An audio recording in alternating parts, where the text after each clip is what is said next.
My name is Professor Marvelli.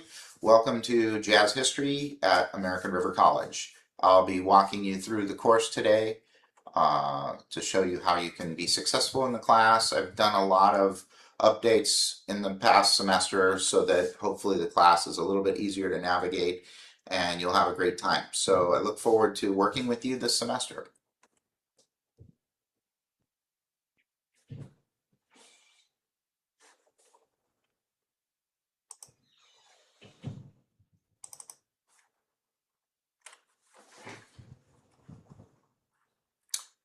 Okay, here we are on the home page, and we are going to go through the 5 things you need to be successful in this class. Please look around the home page. It's pretty self-explanatory. On the front page, you have links to the syllabus or modules and the announcement page, which announcements are huge in the class, so please pay attention to what's up here. Every week, you'll get an announcement of what you should be doing. And then there's my contact information and Connect for Education Help. That's your book or your text, your online text. There is no hard copy available of the book. It's an online interactive text. So Connect for Education support team is amazing, and they can help you through anything. If you call them, that's the best way, but you can also email them if you need to. Their phone number is right down here, 703-880-1180. If you wait until you get connected, and then it'll ask you if you want prompts or if you know the extension, put in 200, that'll get you to the music team. And then they're open Monday through Friday, 6 a.m. to 3 p.m. Pacific time, our time, because they're located on the East Coast. And then you can reach out to me, but sometimes if it's technical stuff with the book, you'll have to get in contact with them. All right, so I think the easiest way to do this is to look at the modules. Actually, the announcements, let me deal with the announcements first. So I have announcements in here. Your page will look a little bit different than this. I'm updating this as we go. But every week you'll get like a welcome to week 1, and I'll have a list of everything that's due in the week. This might be from the summer session, so it looks like a lot, but you won't have quite as much in week 1. And then at the end of all the week's stuff, I put in these little, fun nuggets. These have nothing to do with your grade, but they're interesting. Sometimes they're usually just music. I try to pick something, but I look up what happened in the history. And so today in jazz history, at this particular time when I posted this post, Sidney Bechet recorded Summertime, so I put a link to that recording. Sometimes I have put documentaries about somebody, or if somebody just passed away or something like that, you might get that as well. So this is the weekly announcements. Please check your announcements every week. Do your best to stay connected to the class. Okay, then let's move to modules. This is where you're going to access the bulk of your work. And when you first purchase the book, and I suggest going through the Connect for Education website, you'll get an access code, and then we have a new bookstore, so I'm not sure how the new bookstore is dealing with it, but if you go through our bookstore at ARC, the old bookstore used to give you a code that did not work here, and you had to go into a separate website and convert it, which I do have information in the announcements about doing that. So if you're doing it through financial aid or however you're purchasing it, be aware that it might require an extra step if you go through our on-campus bookstore.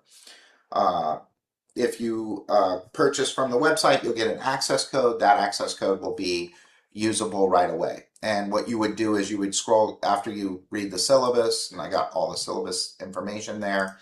There are quizzes on the syllabus, and then I don't have it published yet, but then I guess I do. Oh yeah, that's just the syllabus quiz and the learning contract. The quizzes are throughout in the book. So like in class 2, there'll be a quiz 1. Okay, and then So in order to get the book integrated into your Canvas, you go into like essential features. You can choose anything, but go to what is Jazz essential features, and this screen will pop up, and you will type the access code in here. A couple of things to be mindful about is that if you copy and paste the code, which is totally doable, occasionally your copy and paste will copy an extra space. So make sure there are no spaces in the beginning of the code or at the end of the code. And it should be a 14-digit code, usually starting with K or H. That's normally the situation. So if you have a different number of code, like if you have a 13-digit code or a 16-digit code, most likely you purchased from the bookstore and you need to convert it to a 14-digit code, which is, there's information that I'll send out about that. Okay, so once you put that in there and click submit, then you'll see the book. The book will pop up, and that should be the only time you have to do it. There is an exception if you get a job on campus or something goes a little awry with your campus email. You might have to contact Connect for Education, and they can get that all fixed up for you. So if you have any disruptions at all, just contact Connect for Education. There are 5 parts to the course. One is the book material, like the quizzes in the book and the syllabus quiz and the learning contract. Those are the quizzes you need to know. And I believe that is actually, let me leave student view and go to assignments. So that is going to be, the quizzes are going to make up 25% of your grade. I shifted these percentages because I'm really struggling with students using AI to do all written work. So I've reduced all the points for the written work. So the discussions are only 10% of your grade, although they do matter, and there's only 8 of them, so they are kind of powerful, but it's only 10% of your grade. And then the term project is only 25% of your grade, and I'm reworking the term project.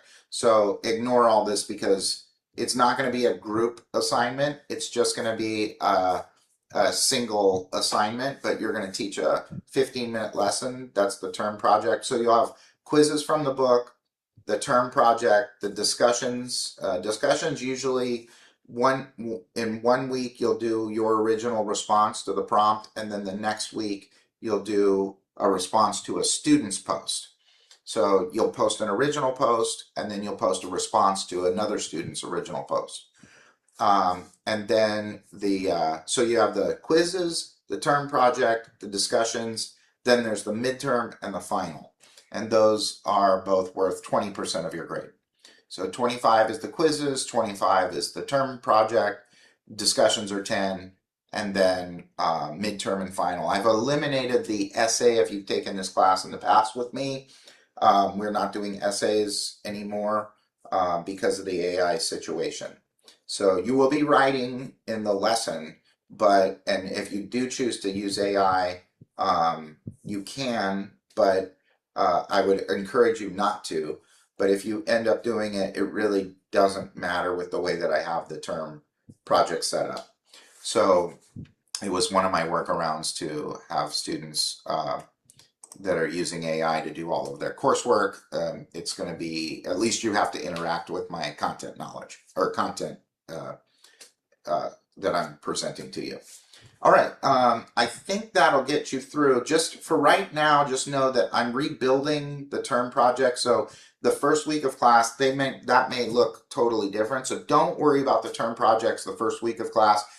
I'm only going to do one this term, and it's because I'm working it out, and you have plenty of time to do it. So you can ignore the term projects for the first week of class. So the first week of class, I want you to make sure you do the discussion 1, make sure you do the syllabus quiz, the learning contract, and quiz 1.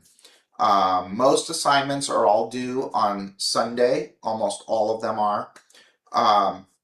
So Sunday at midnight, although I give 1 extra day for tech problems, like a grace. So I don't accept late work, but you get Monday to figure out tech problems, and you will it'll be marked late in your, like even if you do the quiz on Sunday late, the book dumps the information over to Canvas after midnight. So it'll say late, but the way I have it set up, there's zero chance you can submit something late unless I approve it. So even if Canvas tells you the assignment's late, you can ignore that. It you're unable to turn in work past my deadline. So I closed the assignment, so you're not going to be able to turn it in. So ignore the designations that Canvas gives your work, but I don't accept late work after the grace period.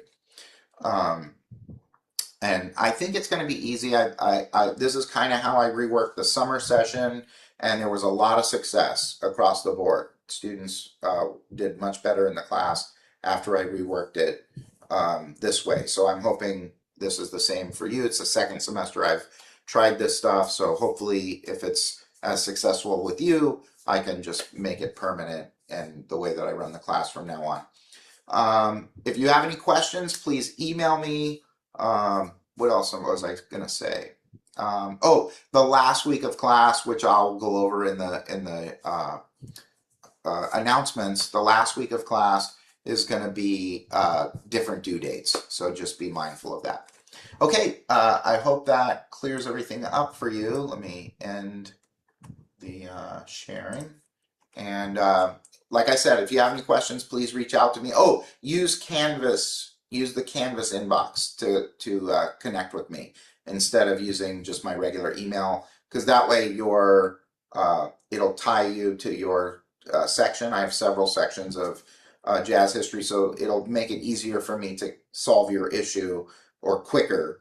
I'll get to you faster. Otherwise, I have to look through all my classes and find you and which class and what your grade is. And so if you go through Canvas inbox, it already ties your name to your section number, and I'm able to locate you quicker and solve your issues faster. So yeah, I hope that solves everything. I do run all discussions through AI trackers, so please do not use AI for the discussions. I just want your own opinions on this stuff. It's pretty fairly low, 80 words. Your original post is going to be 80 words. Your discussion or your response post is going to be 80 words. Please make them your words and do not use AI or pull from the internet. You don't need to look information up. It's all basically your observations and your personal ideas, and whatever reading you get from the book you can use as well. So yeah, I hope this video is helpful to you, and I look forward to working with you this semester. Take care.